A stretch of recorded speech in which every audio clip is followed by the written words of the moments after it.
Hello there. Good afternoon. I am Lola Moore Johnston, and I help ambitious women of faith free themselves to do work and ministry they absolutely love without fear, guilt, or confusion.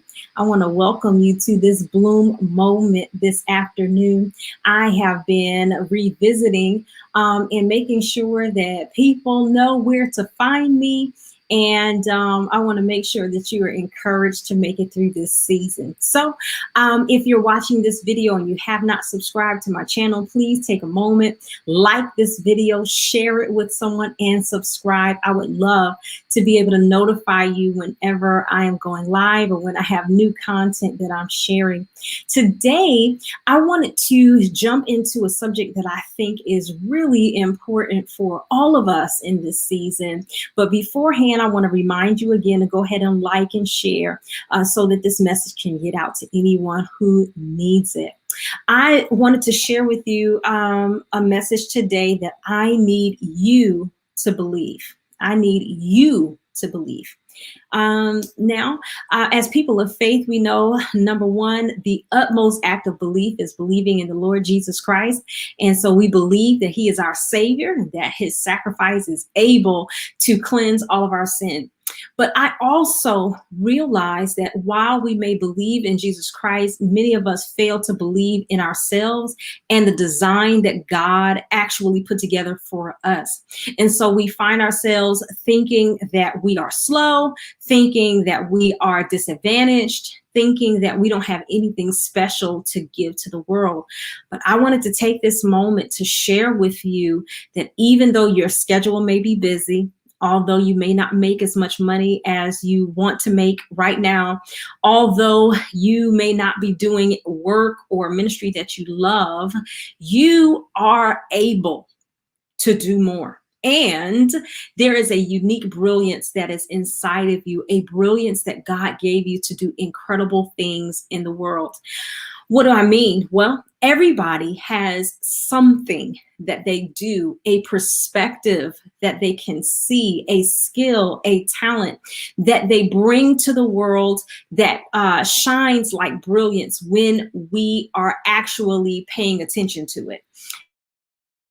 That for the majority of us, we are paying attention to our bills and to our family's needs and to whatever running around that we do from day to day, our chores.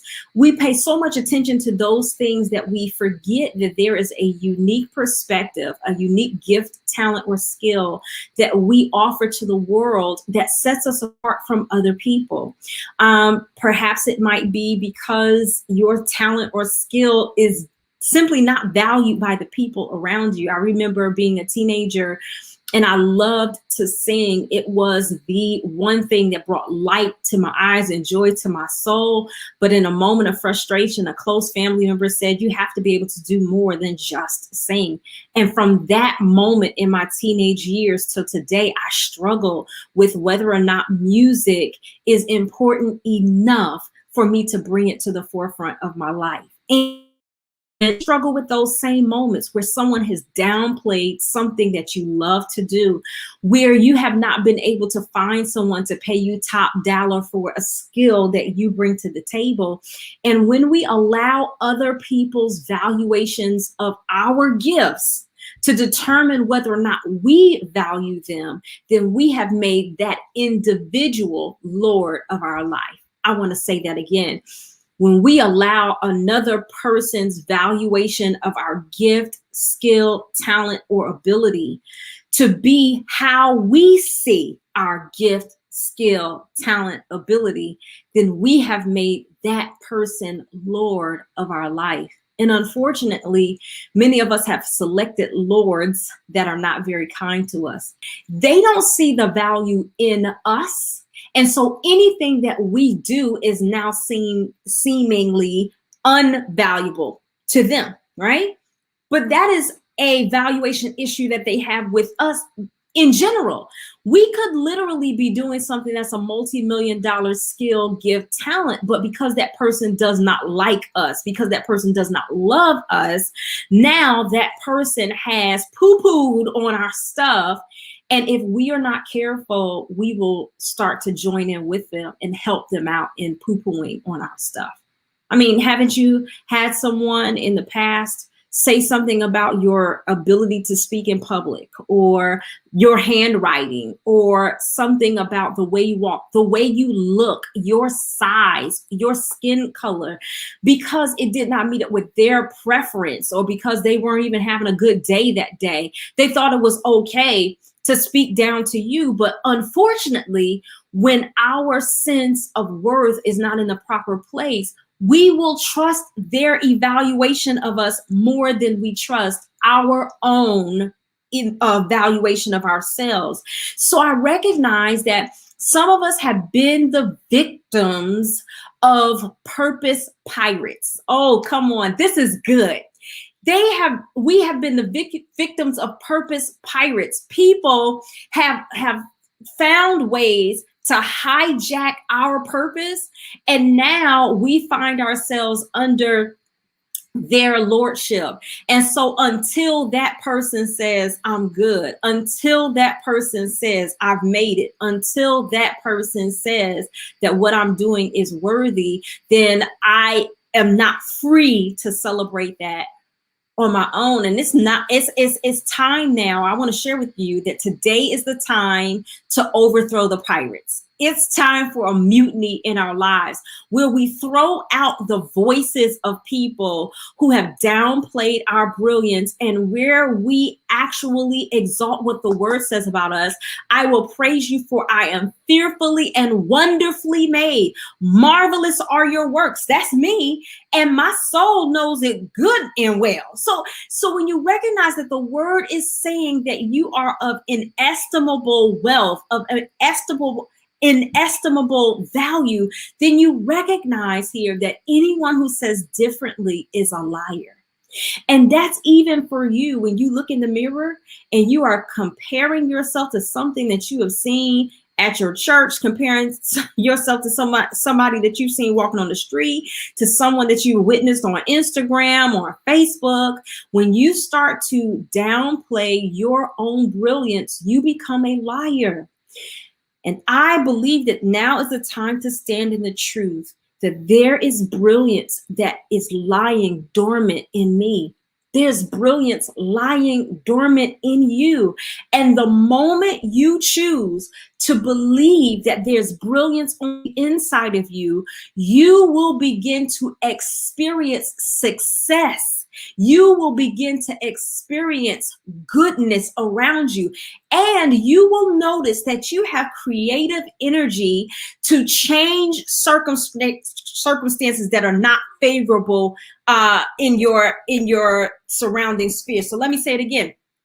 When you acknowledge that there's brilliance inside of you, it will now release you to be creative, to rearrange your current circumstance to be favorable for you to carry out your purpose.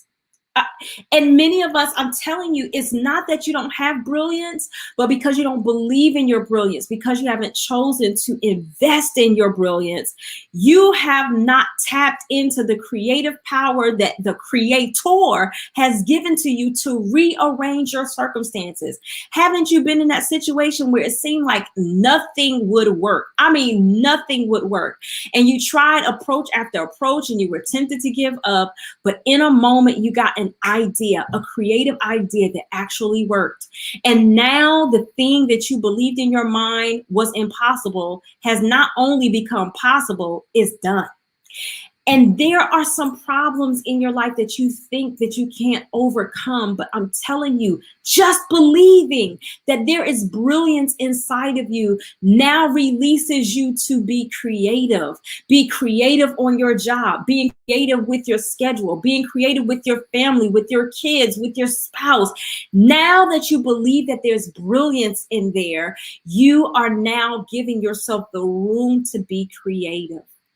But we have to believe. I need you to believe that there's brilliance inside of you. And let me say this, while it is ideal for our parents to believe in our brilliance, they are not ultimately responsible for whether or not our brilliance comes to the surface. We just know too many stories of people who have been in families with abusive parents, with abusive families, who have overcome their abusive circumstance to walk in greatness. Bumps and bruises, absolutely. Needing a good therapist, absolutely.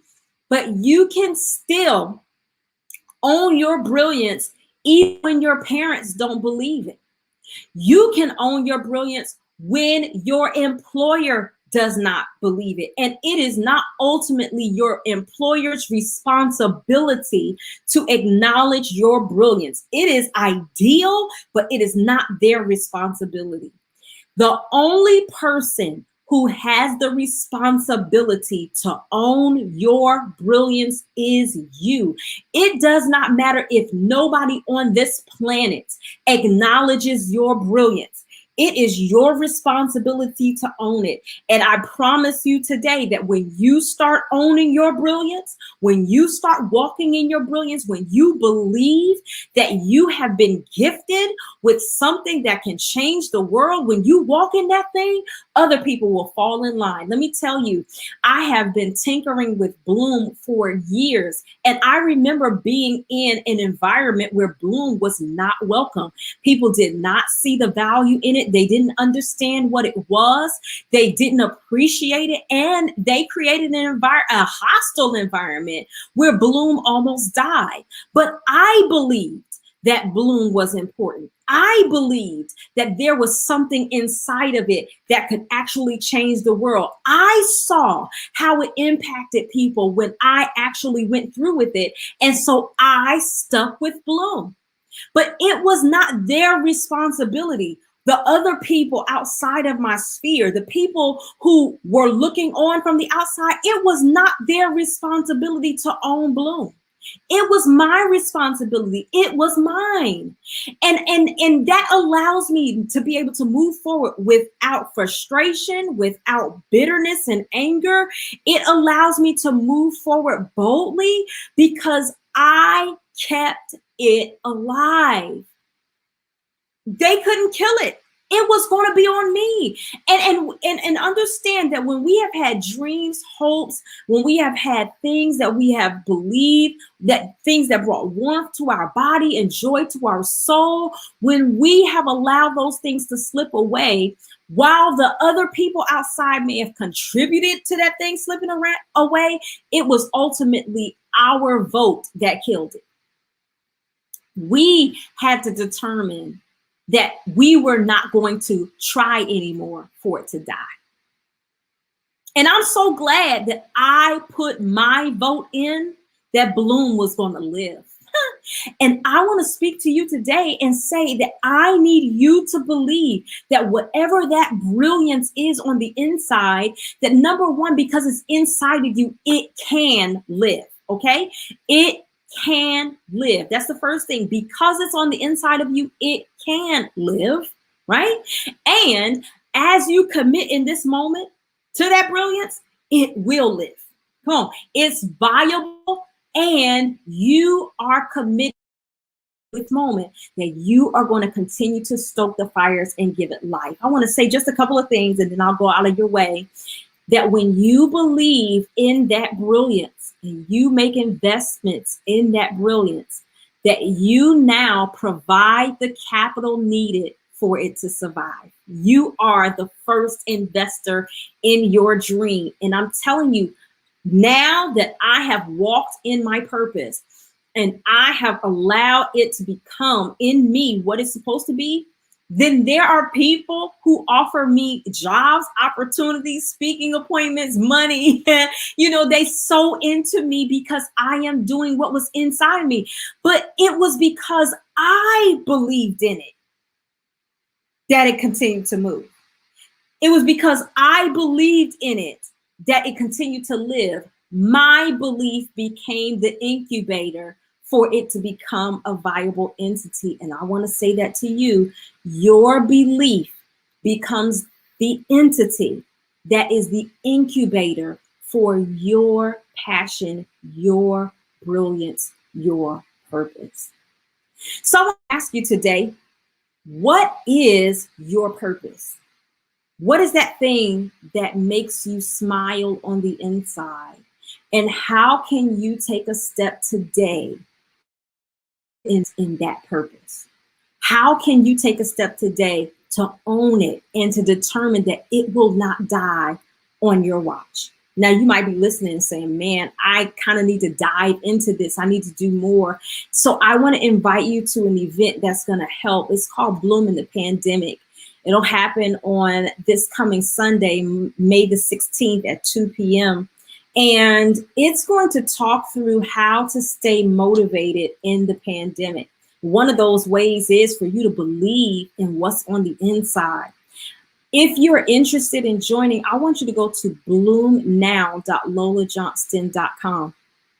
bloomnow.lolajohnston.com. When you go there, it will help you to register for the event, and it will also give you an invitation to my Bloom Society, which is a free online Facebook group for women who are interested in becoming free to live and to do work and ministry they absolutely love without fear, guilt, or confusion.